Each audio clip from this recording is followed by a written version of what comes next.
Okay, ఇక్కడ ఏం చెప్పు. రెడీ అన్నా? రెడీ. ఇస్తారా? పెట్టుకుంటాను. పట్టుకో, చేత పట్టుకో.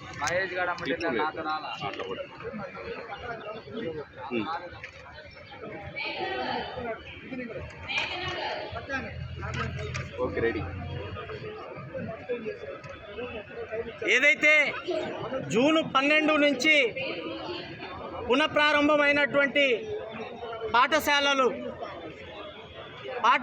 పునఃప్రారంభం అవ్వగానే పాఠ్య పుస్తకాలు, ఫీజులు, బెల్ట్లు, టైలు, ఈ విధంగా అనేకమైనటువంటి దోపిడీలకు కొన్ని కార్పొరేట్ విద్యా సంస్థలు తల్లిదండ్రుల దగ్గర నుంచి వేలాది రూపాయల నుంచి లక్షలాది రూపాయలు దోచుకుంటున్నటువంటి దుర్మార్గమైనటువంటి పరిస్థితి కనబడతా ఉంది. ఏదైతే రాష్ట్ర ప్రభుత్వం, విద్యాశాఖ అధికారులు నిర్ణయించినటువంటి ఫీజులను పక్కన పెట్టి విద్యాశాఖ తీరును ఉల్లంఘిస్తూ ఏదైతే జీవో నంబర్ 1 ఉందో దాన్ని కూడా తుంగలో కలిపే విధంగా కొన్ని కార్పొరేట్ సంబంధించినటువంటి విద్యా సంస్థలు చేస్తున్నటువంటి దోపిడీ పైన తల్లిదండ్రుల రక్తాన్ని ఏ విధంగా తాగుతూ ఉన్నారో అర్థమవుతా ఉంది. విద్యాశాఖ అధికారులు కేవలం రాష్ట్ర ప్రభుత్వం నుంచి, రాష్ట్ర విద్యాశాఖ నుంచి కేవలం ఇలాంటి పేపర్ల పైన ప్రకటనలే తప్ప కార్పొరేట్ స్కూల్స్లో దోచుకుంటున్నటువంటి విధానం పైన విద్యాశాఖ అధికారులు ఏ విధంగా చర్యలు తీసుకుంటా ఉన్నారో సమాధానం చెప్పాల్సినటువంటి అవసరం ఉంది. మేము సూటిగా అడుగుతూ ఉన్నాం. ఈరోజు నర్సరీ చదువుకునేటటువంటి విద్యార్థుల చిన్నారులకు 55,000 నుంచి 70,000 రూపాయల వరకు కూడా ఫీజుల రూపంలో దోచుకుంటా ఉన్నారు. దీనికి ముద్దుగా పేర్లు పెట్టుకొని ఒక సంస్థ 50,000, ఇంకో సంస్థ 70,000, ఇంకో సంస్థ 1,00,000 రూపాయలు, ఈ విధంగా వేలాది రూపాయలు, లక్షలాది రూపాయలు దోచుకుంటా ఉంటే ఎందుకు విద్యాశాఖ అధికారులు, ప్రభుత్వం స్పందించట్లేదు, మాట్లాడట్లేదో ఈ రాష్ట్రంలో ఉన్నటువంటి ప్రజలకు, తల్లిదండ్రులకు సమాధానం చెప్పాలి. నేను పూర్తిగా చెప్తా ఉన్నాను. నారా లోకేష్ గారు విద్యాశాఖ మంత్రిగా అయిన తర్వాత ఫెయిల్యూర్గా అయ్యారు అనేటటువంటి మాటను నేను తీవ్రంగా చెప్తా ఉన్నాను. ఏం చేస్తూ ఉన్నారు? గత ప్రభుత్వంలో అనేకమైనటువంటి విధానాలు చేస్తే మీరు ప్రశ్నించారు. ఇప్పుడు మీ ప్రభుత్వం వచ్చింది, 2 సంవత్సరాలు పూర్తయినప్పటికీ కూడా విద్యార్థుల నుంచి, విద్యార్థుల తల్లిదండ్రుల నుంచి స్కూళ్ళ ఫీజుల రూపంలో, బ్యాగుల రూపంలో, పుస్తకాల రూపంలో వేలాది రూపాయలు దోచుకుంటూ ఉంటే మీరేం మాట్లాడుతూ ఉంటారు? ఏం మాట్లాడరు. మీకు ఇవేం కనబడవు. ఈ నగరంలో ఉన్నటువంటి ఎంఈఓ ఏం మాట్లాడరు, జిల్లా సంబంధించినటువంటి డిఈఓ ఏం మాట్లాడరు. ఏమన్నా మాలాంటి విద్యార్థి సంఘాలు వెళ్ళి ఏవయ్యా ఇక్కడ ఈ విధంగా జరుగుతూ ఉంది, దీనిపైన చర్యలు తీసుకోండి అంటే షోకాజ్ నోటీసుల రూపంలో మాకు నోటీస్ పంపిస్తారు. అదే తప్ప స్కూళ్లను సీజ్ చేసేటటువంటి ప్రకటన ఉండదు. ఈ విధంగా ఏదైతే విద్యాశాఖ అధికారులు కేటాయించినటువంటి ఫీజులను స్కూళ్ళల్లో, ప్రైవేట్ స్కూళ్ళల్లో బోర్డుల మీద రాయమని చెప్పండి. ఎందుకు రాయరు ఇప్పుడు దాకా?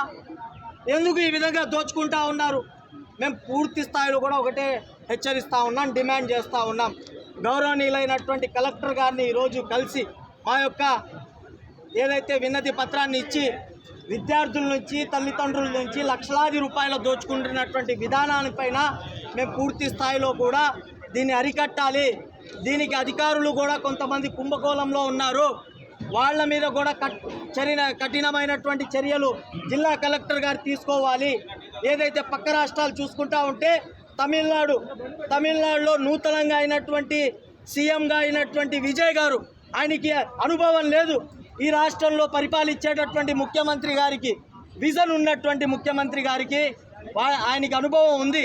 ఉన్నప్పటికీ కూడా వాళ్ళ కొడుకుని విద్యాశాఖ మంత్రిగా చేశారు.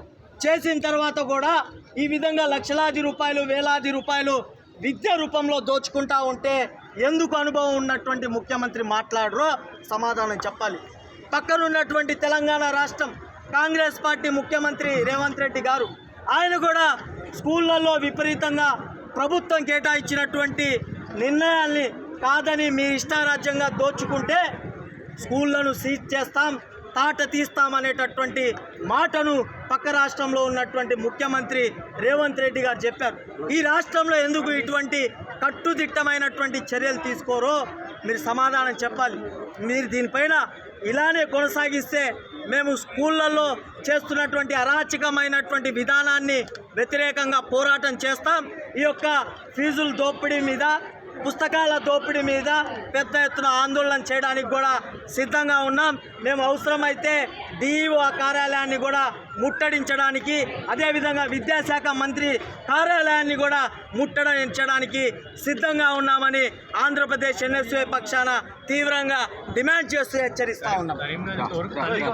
స్కూళ్లపై తక్షణమే చర్యలు తీసుకోవాలి. విద్యను వ్యాపారం చేస్తున్న కార్పొరేట్ స్కూళ్లపై తక్షణమే చర్యలు తీసుకోవాలి. విద్యను వ్యాపారం చేస్తున్న కార్పొరేట్ స్కూళ్లను తక్షణమే చర్యలు తీసుకోవాలి. విద్యను వ్యాపారం చేస్తున్న కార్పొరేట్ స్కూల్ సంస్థ యాజమాన్యాలపై తక్షణమే చర్యలు తీసుకోవాలి. విద్యను వ్యాపారం చేస్తున్న కార్పొరేట్ స్కూల్ సంస్థపై తక్షణమే చర్యలు తీసుకోవాలి. ఆర్టీఈ చట్టంని తక్షణమే అమలు చేయాలి.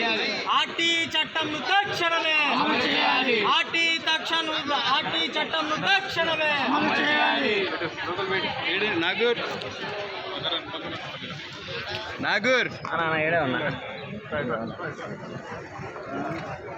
అవును తీద్దాం